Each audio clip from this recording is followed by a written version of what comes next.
He's going to use his teacher voice, so please let us know if well, he gets in trouble and stuff. So.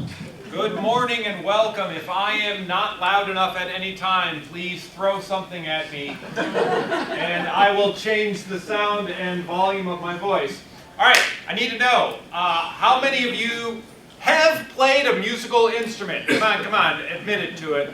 Oh yeah, admit it, yeah. And how many of you went to St. Cloud State University or Normal College? Yeah, a few of you, okay.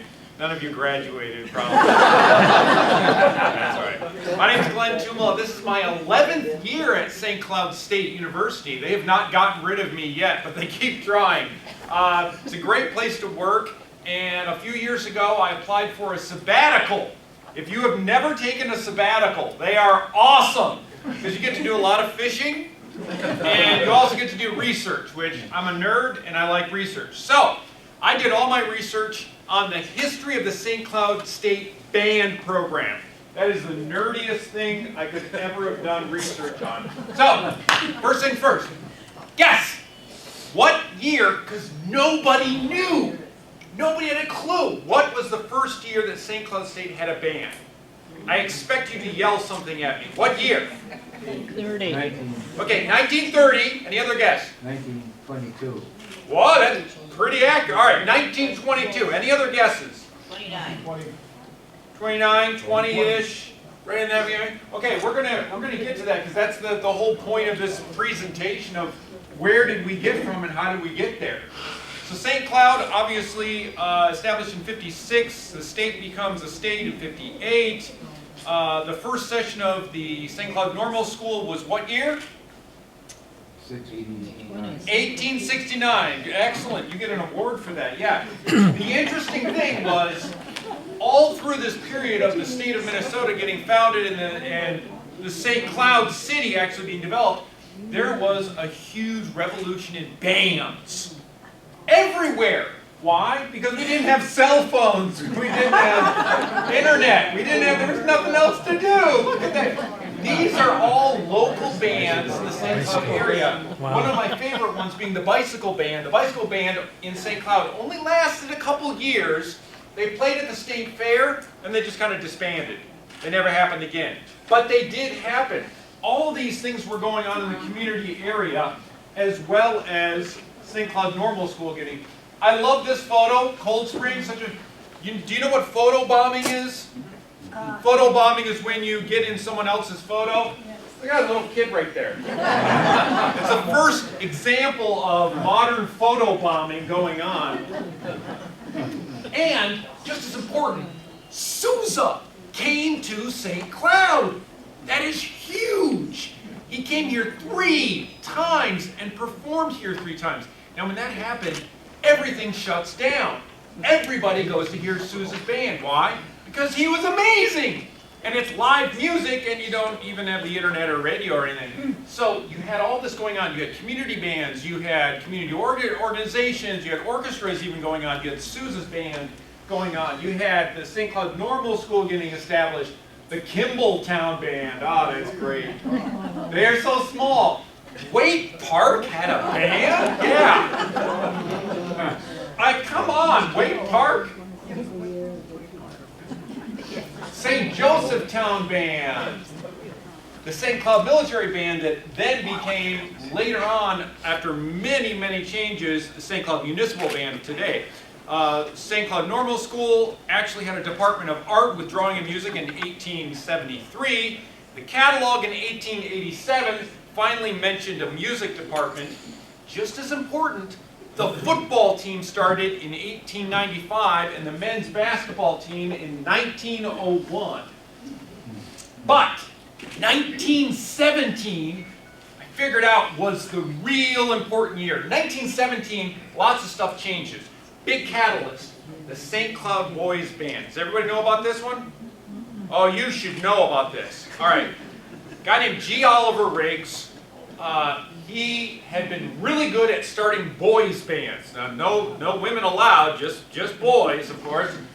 1917, G. Oliver Riggs came and he started a boys band in St. Cloud, and it was huge. Over 100 members. and they played everywhere, and they were famous. This was a catalyst. This was a major catalyst in the development of the band at St. Cloud State University. That boys band was a huge catalyst, along with G. Oliver Riggs. The other big one was, sorry for the cutoff, St. Cloud Tech High School was founded in 1917. That's another catalyst for the start of the program at the university in the band. St. Cloud Ladies Band, because, you know, we don't want men and women in the same band, because that causes problems. Yes, the St. Cloud Reformatory had a band before St. Cloud State University. I also find this picture, this poor guy with the bass drum back there. I don't know what he did, but, you know, he's in the reformatory school, but he must have done something. That poor bass drum. Yeah. This is another catalyst.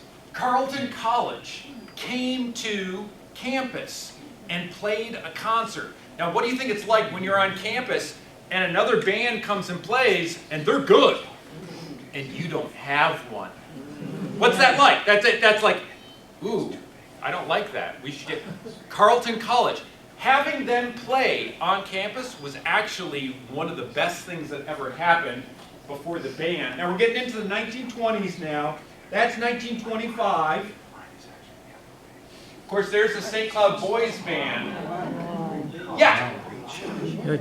In 1925, they built the granite bandstand, which is in what was Central Park, which is now Barton Park. But look at that! It's huge!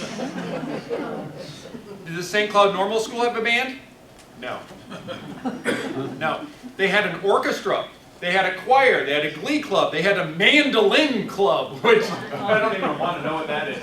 But they had no band yet, which is really, really weird. Sorry for the cutoff. Interesting transition here. They finally had their first homecoming, so that was important. They dedicated Brown Field. They had a pep fest and a throw together band, but as I learned quickly, they had no band. And they're going to have a homecoming football game. You've got to have a band. What do? You get the St. Cloud Boys Band. So the St. Cloud Boys Band actually played for our homecoming because we had no band yet. Things change slowly in life. All right, 1927. 1927 is officially, so we had a 29 over here, didn't we? Yeah, you point at him. Yeah, 20, yeah. All right. Oh, take credit for it. Just raise your hand. Yeah. 1927 is officially the first year. Why? Because it's the first year I could find in a yearbook that it actually has the information there. Interesting thing about this. I started going through transcripts because St. Cloud State actually keeps the transcripts of everyone. And because freedom of information, it's like, you know, they're passed away, so you can look at their transcripts and see their grades. It's legal to do that. I couldn't find them all. And it was frustrating me. I couldn't find all those students. I found a few of them. And I was like, well, I want to know everything there is to know about them. I couldn't find them. I was really getting confused. And then one morning, when I woke up on sabbatical, I figured out, I think I know where they are. I think I know where they're missing. Where do you think they were? Take a guess. Why don't you think all those students were in the transcripts from St. Cloud State? They weren't students. What were they? Boys band, and just as importantly, that 1917 connection, they were students at St. Cloud Technical High School. So I went to St. Cloud Tech High School, and I went and found one of their yearbooks, and drinking coffee, I went through it, and there they were. I had pictures of them, like, oh, you weren't even in college. In fact, those St. Cloud Tech students, not all of them even went on to college. They just were, they were around, and the students were like, hey, let's start a band. You, and you. What are you doing on Friday? Come and play with us. All right, thanks. This band, the first band, was student-run, student-started, student-organized. University had nothing to do with it. It's unfortunate, but that's just the way it happened. That's just the way it happened. 1927, that's the first year. And yeah, 40% of the band weren't even students. I'm going to go back here. Anybody see anything interesting with this photo? I figured this out at about 3 a.m. one morning on sabbatical. Anybody see something unusual about this photo? They don't No have uniforms. no uniforms. They're not all holding instruments, but they do play instruments. Anything else you see unusual? Mary? Or women. No women. I mean, this hit me at about 3 a.m. on sabbatical. Look at the trombone player. He's not holding the trombone correctly. He's holding it backwards. Yeah, that's what happens when you stay up really late and you drink a lot of coffee on sabbatical. All right? He's holding it backwards. Now look at the sousaphone. It's a left-handed sousaphone. They're not left-handed. They're right-handed sousaphones. But back in the 1920s, they actually manufactured a limited number of left-handed sousaphones. They're collector's items now because they don't exist. But that hit me. That hit me. Yeah. That makes no sense. But he learned trombone backwards. He's probably left-handed. And the tuba was probably around there. Yeah, 3 a.m. That's what you get for going on sabbatical. Yeah. St. Cloud Tech High School, good. G. Oliver Riggs, this is another important part in the development of the band program, is the tax law of 1927. I know you're really excited to talk about tax law today. And the thing is, the tax law of 1927 actually allowed for the St. Cloud Municipal Band to exist because it made it legal for a community or a town or a city to tax themselves to pay for a band. Huge difference, and we still do that today. That's where the St. Cloud Municipal Band has financial support from. The tax law, G. Oliver Riggs was extremely important in that. A couple articles. Let's give a big Victor Rupp, big hand, the official director. Does the name Victor Rupp look familiar? Yeah. It's okay, I'm really tough. The previous photo with the left-handed trombone, that's him! So he graduated and they made him director. That's crazy! What kind of qualifications do you have? Anyway, he became the first director, the first official director in 1928. So congratulations, here's your diploma. We'll see you at work on Monday. And he became the first director. I love that information though because nobody had any clue that was actually going on.